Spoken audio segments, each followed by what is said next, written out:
जय हिंद साथियों। छत्रपति शिवाजी महाराज की वीर भूमि महाराष्ट्र के साथियों से मेरी एक दिली अपील है। कुछ देर पहले समाचारों में शरद पवार साहब को सुना, वो कह रहे थे कि कश्मीर और आर्टिकल 370 का महाराष्ट्र से क्या संबंध है। शरद पवार साहब, क्या कश्मीर और महाराष्ट्र हिंदुस्तान के बाहर है? नहीं ना। आप 50 साल से राजनीति में हैं, 3 बार सीएम रहे, देश के रक्षा मंत्री रहे, आपके मुंह से पाकिस्तान की भाषा शोभा नहीं देती। अगर यही बात राहुल गांधी कहें तो फिर भी समझ में आता है। 93 में आप सीएम थे, दाऊद इब्राहिम ने बम ब्लास्ट किए, सैकड़ों लोग मारे गए, आपकी नाक के नीचे से दाऊद इब्राहिम पाकिस्तान भाग गए। 26/11 हुआ, महाराष्ट्र की ट्रेनों में बम धमाके हुए, कितने बेगुनाह लोग मारे गए। कल को आप कहेंगे कि महाराष्ट्र के लोगों और उनकी सुरक्षा का पाकिस्तान, दाऊद इब्राहिम, हाफिज सईद से क्या संबंध है। महाराष्ट्र के हजारों सैनिकों ने कश्मीर के लिए अपने प्राणों का बलिदान दिया है।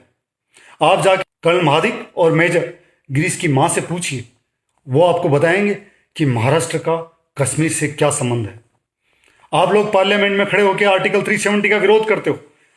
आप लोग कहते हो कि देश में 2 विधान होने चाहिए, 2 संविधान होने चाहिए, 2 झंडे होने चाहिए। आप लोगों ने उन लोगों हुर्रियत के आतंकवादियों का समर्थन किया जिन्होंने हमारे अफसरों का कत्ल किया, हमारे जवानों को मारा है। साहब, वो टाइम चला गया। आज नया भारत है। देश की युवा पीढ़ी कभी माफ नहीं करेगी उन लोगों का जो देश के खिलाफ बात करते हैं। मैं महाराष्ट्र के सभी साथियों से अपील करना चाहूंगा कि आप उन लोगों को चुनें जिनके लिए राष्ट्र प्रथम है, नहीं कि परिवार प्रथम है।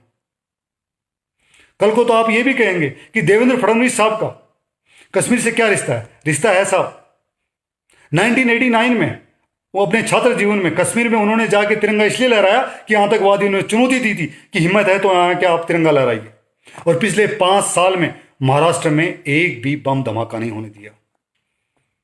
साथियों, जो पाकिस्तान की जुबान बोल रहे हैं उन लोगों के हाथों में सत्ता नहीं देनी है, नहीं देनी है। जहां भी शरद पवार साहब, राहुल गांधी जी जाएं, आप उनसे सवाल जरूर पूछिए कि वो आर्टिकल 370 का समर्थन क्यों कर रहे हैं। जय हिंद, जय भारत।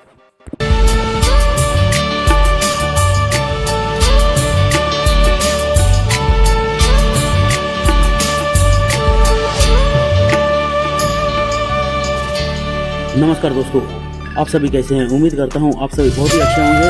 आप सभी दोस्तों का मेरे इस यूट्यूब चैनल वो देव फौजी भाई में बहुत बहुत स्वागत है। आप छत्रपति शिवाजी सभी ने महाराज जो ये की वीडियो वीर भूमि देखा, महाराष्ट्र के ये साथियों मात्र से मेरी इंटरटेनमेंट के उद्देश्य से अपलोड किया गया है। कुछ देर पहले समाचारों में शरद पवार साहब को सुना, मेरा कोई उद्देश्य वो कह रहे थे कि कश्मीर और आर्टिकल 370 का महाराष्ट्र से क्या संबंध। सब्सक्राइब करें, शरद पवार साहब, ऑल में प्रेस क्या करें, कश्मीर और महाराष्ट्र हिंदुस्तान के बाहर?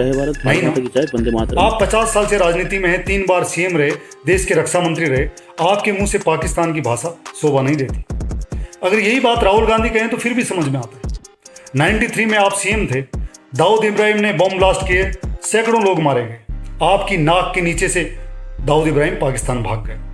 26/11 हुआ, महाराष्ट्र की ट्रेनों में बम धमाके हुए, कितने बेगुनाह लोग मारे गए। कल को आप कहेंगे कि महाराष्ट्र के लोगों और उनकी सुरक्षा का पाकिस्तान, दाऊद इब्राहिम, हाफिज सईद से क्या संबंध है। महाराष्ट्र के हजारों सैनिकों ने कश्मीर के लिए अपने प्राणों का बलिदान दिया है। आप जाके कर्नल महादिक और मेजर गिरीश की मां से पूछिए, वो आपको बताएंगे कि महाराष्ट्र का कश्मीर से क्या संबंध है। आप लोग पार्लियामेंट में खड़े होकर आर्टिकल 370 का विरोध करते हो। आप लोग कहते हो कि देश में 2 विधान होने चाहिए, 2 संविधान होने चाहिए, 2 झंडे होने चाहिए।